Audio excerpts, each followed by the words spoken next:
Hello, pup parents, and welcome to today's episode of the Perfect Pup Podcast. My name is Devin. I'm very excited for today's episode. It is a topic that I actually have a lot of expertise on, and that is the question of should you get a second dog or another dog, or maybe even a third if you're like me. We have 3 dogs in our house, so we're going to dive into this topic. I'm going to tell you 3 pros to getting a second dog and also 3 cons that you need to be aware of.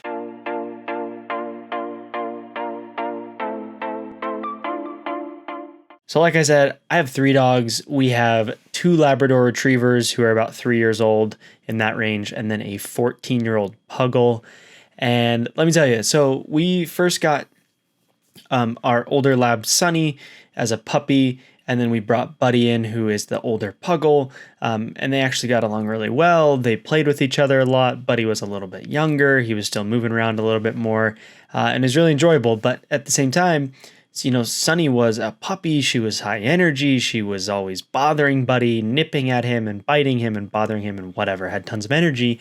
And we thought to ourselves, well, let's get another puppy. Let that puppy, can play with Sunny and keep her occupied. And we got Scout about 6 months later.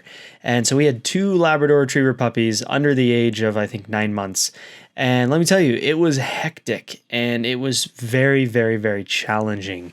And I'm going to talk to you about the challenges first. I kind of want to because there are a lot of positives, but I want to mention the challenges first because I think it's important to be aware of them, because I think a lot of times you see these multi-dog households on Instagram or whatever, or your neighbor, and they all seem so happy and cheery and your dog's got a best friend, and there is a lot that is like that, but there are some negatives as well. So the first negative, let's just be honest, it's double the expense, and that is a real challenge, especially depending on your financial situation or your life situation in general, whether you're if you're in school or you might not be fully in your career, if you're moving around a lot, those are things to consider, especially when it comes to the financial side of having multiple dogs, because dogs are not always cheap, especially if you have emergencies that happen or, just normal vet route, like your vet care, buying food, buying treats, buying toys, leashes, dog bowls, all that stuff. You need to take those expenses and double them. So I think the first thing that you should be aware of if you're considering getting a second dog is look at your expenses and double them and see if it fits into a budget. Hopefully you have some type of budget, but be aware that is something that can, be a really big factor with how you have, or with having a second dog. The second challenge with having a multi-dog household is just sometimes you are going to deal with what can seem like aggression. Typically it's more along resource guarding. So if you already have a dog that struggles with resource guarding or struggles with, other dogs in general or any type of aggression, bringing another dog into the mix can be very, very problematic. And even if your dog doesn't show those signs right now, anytime you introduce another dog into the home, that there's just going to be instances, as much as you can try to avoid it, there's going to be instances where one dog, maybe you give both dogs a chew, you give them both a bully stick or whatever, and the one dog just finishes faster than the other and they go towards the other dog. And sometimes if you're not paying attention or if they have that access to each other, it can be problematic. So it is something to be aware of, that sometimes, especially if you're getting a rescue dog and you have an older dog that's already kind of established in your home, you can run into some dynamics that you may have not been expecting. So again, something to be aware of. And the third thing is what we call behavior mirroring, or just generally kind of soaking up maybe the bad behaviors that your first dog already has. So think about it. If you have a dog and you're going to get a second dog, what's going to happen is that naturally, no matter how much you try to avoid it, or especially if you get a puppy, that puppy is going to take after some of your older dog's behaviors, traits, habits. If those are good, that's a great thing. When we got Scout, Sunny taught her, we had way less biting with Scout. Part of that is one of the positive things we'll talk about later, but part of that is just because she picked up from Sunny and Buddy. They kind of taught her, hey, this is kind of how you can be a dog, but also Sunny wasn't perfect, Buddy's not perfect, and therefore Scout picked up on a lot of their bad behaviors. And so that is one really, really big challenge to be aware of, is that, not only could your puppy pick up on your first dog's bad behaviors, but it's going to make training more challenging as well. Because again, just like with your doubling of expenses, you're doubling of all the time and resources that you need to put towards training two dogs. So, if you're still in the process of training the first dog and you bring in a second dog, not now, instead of saying, you need to train 30 minutes, you need to train like 30 minutes per dog, because when they're not well behaved or they're still in the learning period and they're still puppies or whatnot, you can't really train two dogs together in the beginning very effectively. Typically, you have to put one dog in a different area, keep them occupied, maybe by another person or by a chew or being in their crate, and then you train the second dog, and then you swap after you've done your training session. Obviously, as time goes on, you can get one dog to do like a downstay, and you can do some training with the other dog and then have them swap. But be aware of that, the behavior side of things can be a challenge.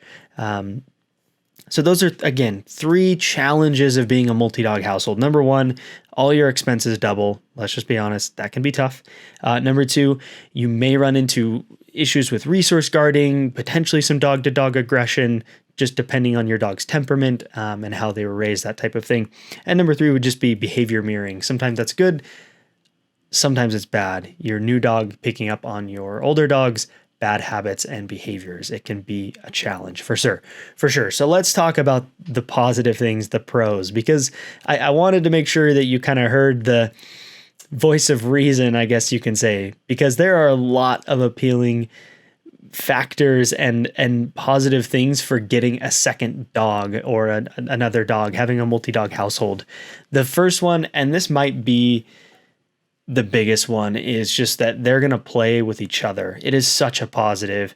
The original reason why my wife and I wanted to get the third dog, Scout, to play with Sunny, it definitely happened. They were puppies. They both had tons of energy. It seemed like they could just go all day long. Like, we would just be sitting down watching something, and typically where, in the past, Sunny would be bothering us, or not bothering us, that's a rough word, but, wanting to play or nipping at us, and we just got finished playing, whatever it might be. But when we got Scout, they would do that with each other. If they had energy, they would go nip at each other and wrestle and roll around and go run around in the backyard and that type of thing. So them playing with each other is like a huge, huge positive. It really helps with them getting their physical exercise for the day. We still play fetch, we still take them on walks, but understanding that second dog really can help with the energy levels of your first dog, or both, actually. The second thing, and this kind of goes along, is just that your dog is going to be less bored. This doesn't mean you can leave your dog, for 12 hours during the day and expect them to just be fine because there's another dog there. Multi-dog households, the dogs can still develop separation anxiety. They can still have challenges with being left alone or being in a crate for too long, whatever it might be. But you're definitely going to notice, if you get another dog, that your dogs will be less bored. And that goes back to, again, they have a playmate, they have someone to engage with. They kind of always keep each other moving around, keep each other exploring, that type of thing. So it's a really, really big positive. And honestly, this one's kind of cheesy, but my biggest takeaway from having a multi-dog household is it's just so nice to have, think about all the joy that you have from one dog and the fun experiences and the adventures you get to go on and the puppy cuddles and whatever it might be. And you get to double that, or in my case, triple that. And it's super fun. It's really enjoyable to have multiple dogs and have their interactions with you as the human, but then their interactions with each other. You get to watch some hilarious things. Like, a multi-dog household, it is a challenge, but it is definitely possible, and it can be very, very enjoyable. You just need to know, like we talked about, you need to be willing to put in the extra time, the extra effort, the extra planning, the extra money. Again, every time you go on a trip, you're not just taking one dog with you, you got 2 dogs in the car, or it can turn into a little bit of a logistical nightmare in the beginning. But once you kind of get the ropes on it and understand, how to deal with 2 dogs in your household, it can be a really, really enjoyable experience. So I hope that I hope that I didn't make you think, no, I shouldn't get one. Those sound like too many terrible things. I hope I kind of balanced it out there, but that there was a voice of reason that, definitely think it through, plan it through. If you have family members or, whatever in your home with you, like talk it through with them. See if you're all willing to put forth the time and the effort that it takes to have a multi-dog household. But if you do, I can promise you, you have some amazing experiences. Your dogs will love their time together. Again, in most cases, some dogs don't do great with other dogs. And in that case, you probably shouldn't get another one. But in many instances, you're going to have really enjoyable moments with your dogs and being able to experience, two dogs in one house and then playing with each other and just the interactions that you will get to be a part of. So I hope you enjoyed this episode. Again, this is something I'm very passionate about. I have 3 dogs. There have been some serious challenges, but there have been some amazing things that have happened that would have never occurred if we only had 1 dog. So I hope that you enjoyed this episode. I really do appreciate you listening to this podcast.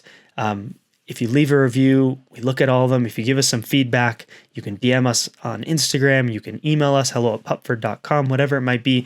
Reach out. Let us know what type of episodes you like to see /hear/watch, and we will try and do more of those. If you have a specific topic you'd like to hear, please let us know as well. And we will catch you on the next episode.